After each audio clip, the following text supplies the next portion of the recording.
सभी को नमो बुधाय, जय भीम। मिस्टर अमित शाह गृह मंत्री के विरोध में जो उन्होंने बाबा साहब पर टिप्पणी करी है, आज मोदी नगर के अंदर सामाजिक कार्यकर्ताओं ने एक कार्यक्रम रखा, विरोध प्रदर्शन। हमारे साथ समाज सेवी जय सिंह कैन साहब हैं, हरपाल प्रधान जी हैं और समस्त लोग मोदी नगर मुरादनगर के लोग इकट्ठे हुए हैं।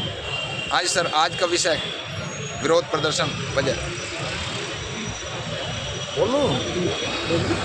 जो गृह मंत्री है, माननीय गृह मंत्री, उन्होंने जो अभी 3 दिन पहले पार्लियामेंट में बाबा साहब पर टिप्पणी की है कि अम्बेडकर 6 बार बोल कर कहा कि अगर ईश्वर का नाम लेते इतनी बार, कांग्रेसियों को बोल रहे थे वैसे वो, तो ईश्वर की प्राप्ति हो जाती।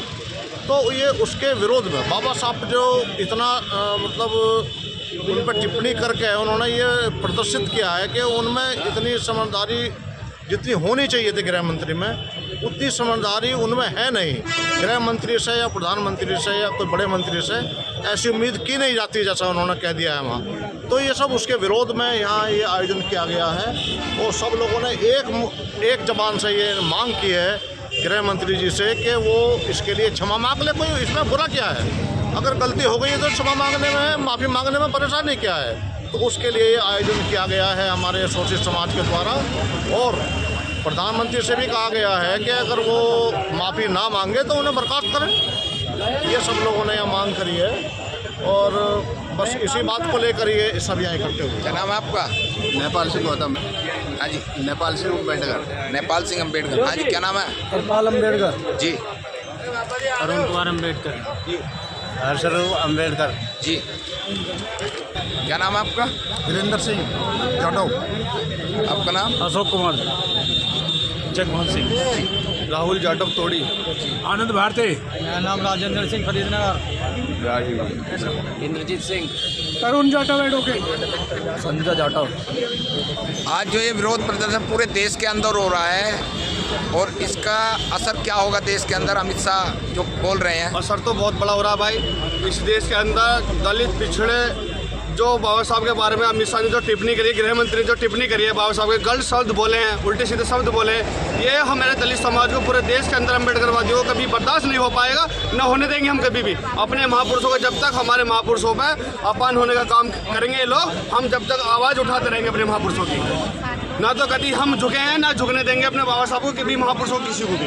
तो हम यही 25 दिसंबर 1927 को मनुस्मृति को आग लगाई गई थी। मनुस्मृति कहती है एक पढ़ेगा, एक लड़ेगा, एक करेगा व्यापार, और इन तीनों की सेवा करना शूद्रों का अधिकार। बाबा साहब ने जो हमारे लिए काम किया है, जो हमारे अधिकार दिए हैं, सब कुछ जो बाबा साहब जो पार्लियामेंट के अंदर जो अमित शाह बोल रहे हैं ना, वो बाबा साहब की देन है। उन्हें वो सीख लेनी नहीं चाहिए बाबा साहब की। वो जाते अनपढ़ हैं वो लोग, पढ़ाई लिखाई तो करते नहीं यार। पढ़ाई लिखाई करते तो बाबा साहब के बारे में ये शब्द यूज नहीं करते। और भी बैठे हैं, स्पीकर साहब भी हैं और पार्लियामेंट के अंदर गृह मंत्री भी, मोदी साहब और भी काफ़ी लोग हैं। ये जो बाबा साहब की टिप्पणी नई रोज करते हैं, ये हमें बहुत निर्णय लग रहा है, बहुत गलत है। और जब तक अमित शाह माफ़ी नहीं मांग लेते बाबा साहब के चरणों में, तो इस देश के अंदर कोराम मचा कर रख देंगे हम लोग, दलित समाज। 25 दिसंबर को मनुस्मृति जो जलाई गई थी, मनु का विधान जलाया गया था। क्या अब आने वाली 25 तारीख को भी पूरे देश के अंदर मनुस्मृति के साथ अमित शाह का पुतला फूकेगा या नहीं? जरूर फूकेगा। ये अमित शाह का पुतला भी फूकेगा। सारे काम अरे आगे की बाइट चल रही है यार। अभी नहीं, अभी देखो, अभी चल रहा है, प्रक्रिया चल रही है। जो बाबा साहब की चरणों में यार तुम पर जोर पड़ा है कुछ, हम उन्होंने माफी नहीं मांगे ना। इस देश के अंदर हम इतना बड़ा बीजेपी से, और नहीं तो सारे बीजेपी को जितने भी संगठन समर्थन कर रहे हैं वो सारे ही इस उसके वक्तव्य के पक्ष में लोग 2014 से लेकर 24 सारे गद्दार लोग हैं जी। तो मैं यही कहना चाह रहा हूँ, देखो हमारे महापुरुषों की टिप्पणी बहुत निर्णय है और हमारे अंदर बहुत जुनून है, बहुत आक्रोश है समाज के अंदर, दलित समाज के पूरे देश के अंदर। मेरे ये इस मोदी नगर के अंदर नहीं, पूरे देश वर्ल्ड के अंदर और जगह अमित शाह का जो ज्ञान किया जा रहा है, कोई अट्टी के दादे कर रहा है, कोई उनका पुतला फूक रहे हैं, वो अच्छा कर रहे हैं। क्यों उन्होंने हमारे बाबा साहब के बारे में क्यों टिप्पणी करी? वो देश के निर्माता बाबा साहब हैं, संविधान के रचयिता हैं वो।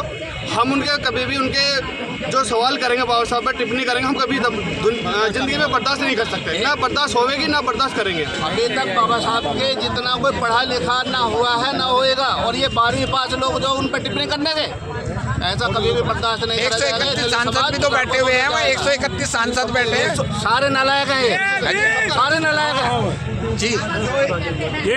ये देश में जो है ये मनुवादी व्यवस्था ने जो है बाबा साहब का बार बार अपमान किया, पहले भी अपमान किया है, और ये लोग अपमान करके ये समझ रहे हैं कि हम जो है बहुत बड़े वो बन जाएंगे। और हम जो हैं हम बता रहे हैं, अब कहीं ऐसा ना हो कि मनुवादियों भारत छोड़ो ऐसा आंदोलन न चल जाए, इसलिए ध्यान रखें। और जो है हाँ, और इस देश तो बदल होता है। आज बाबा साहब की सोचना जो छूटे हैं, एक नारा लगाना है, जब जब जुल्मी जुल्म करेगा, जब जब जुल्मी जुल्म करेगा,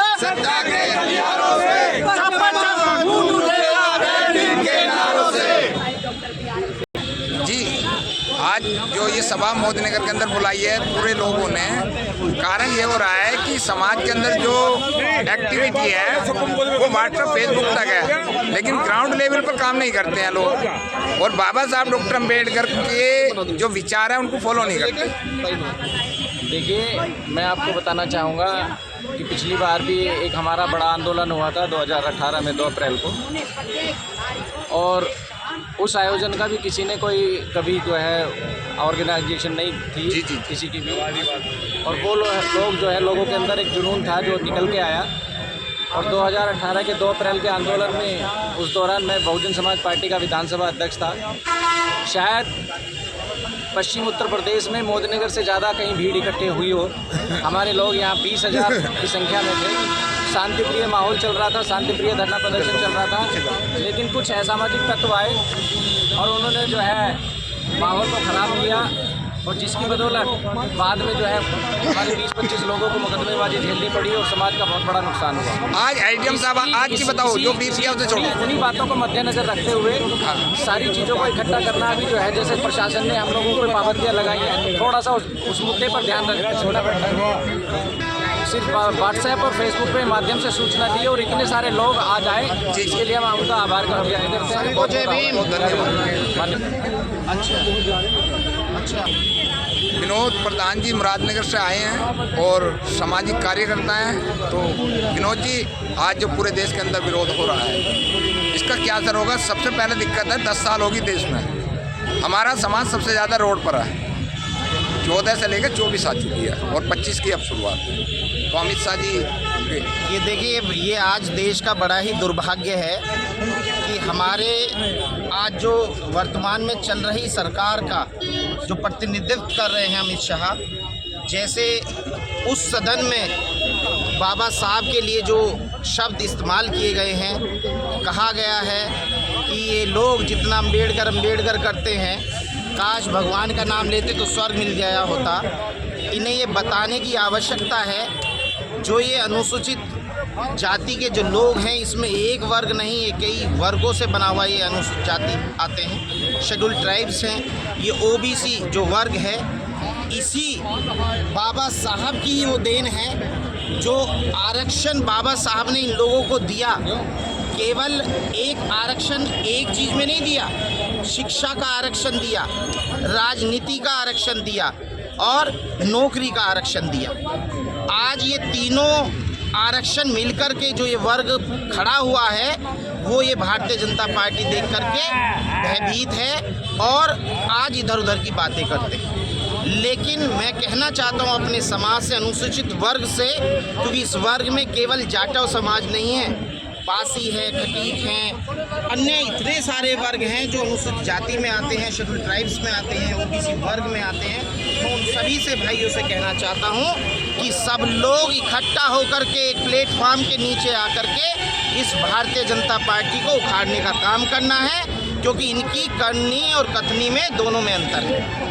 इनकी जो मानसिकता है गरीब वर्ग के लोगों के लिए, वो बड़ी ही निंदनीय है, क्योंकि आज जितना भी आज जितना धन इस देश का अंडानी और अंबानी के पास जा चुका है, हर वो विभाग अंडानी और अंबानी के पास जा चुका है जिसमें ये अनुसूचित जाति के लोग आरक्षण लेकर के नौकरी लेने का काम करते थे। आज वो सब चीज़ प्राइवेटाइज कर दी गई है। हमारे वर्ग को ख़त्म करने के लिए, उस आरक्षण को ख़त्म करने के लिए इस भारतीय जनता पार्टी ने इस पूरे अनुसूचित वर्ग पे, पूरे ओबीसी समाज पे और शेड्यूल ट्राइब्स का जो आज स्थिति कर दी है, रोड पे आने के लिए आज लोगों को, समाज को इकट्ठा होकर के आना पड़ेगा। और अगर नहीं आए तो वो दिन दूर नहीं है। हम जहाँ से 25 चले दिसंबर थे, को मनुस्मृति के साथ अमित शाह का पुतला फूकेगा, देश में नहीं फूकेगा, बस इतना बताओ। बिल्कुल हर वर्ग जी, सभी लोगों को धन्यवाद। मेरे साथ समाज सेविका राखी जी हैं। और ये जो 24 और 14 10 साल हो चुके हैं, सबसे ज़्यादा 2 समाज रोड पर है। एक तो बोलने को तैयार नहीं है मुस्लिम समाज, और जाटा समाज चुप होने को तैयार नहीं है। क्यों? हम ही लोग सबसे ज़्यादा परेशान हैं। तो इसका निश्चय क्या निकलेगा अमित शाह के लिए? शॉर्टकट देखो, बहुत सारे लोगों ने अपनी बात कही, इसका निश्चय क्या निकलेगा। मुझे जहाँ तक लगता है पूरे भारत में अमित शाह जी के खिलाफ धरने प्रदर्शन हो रहे हैं और जगह जगह उनका पुतला फूका जा रहा है। तो इसका जहाँ तक मुझे लगता है सॉल्यूशन निकलेगा कि अमित शाह जी माफ़ी मांगेंगे, और माफ़ी मांगेंगे क्योंकि भारत के संविधान से ऊपर अमित शाह जी है नहीं, बाबा साहेब डॉक्टर BR अम्बेडकर जी से ऊपर अमित शाह है नहीं। तो इसलिए वो माफ़ी मांगेंगे और अपनी कुर्सी को संभालेंगे। और अगर माफ़ी नहीं मांगेंगे तो हो सकता है कि आंदोलन पूरे भारत में पूरे जोर शोर से चलता रहे। बहुत बहुत धन्यवाद।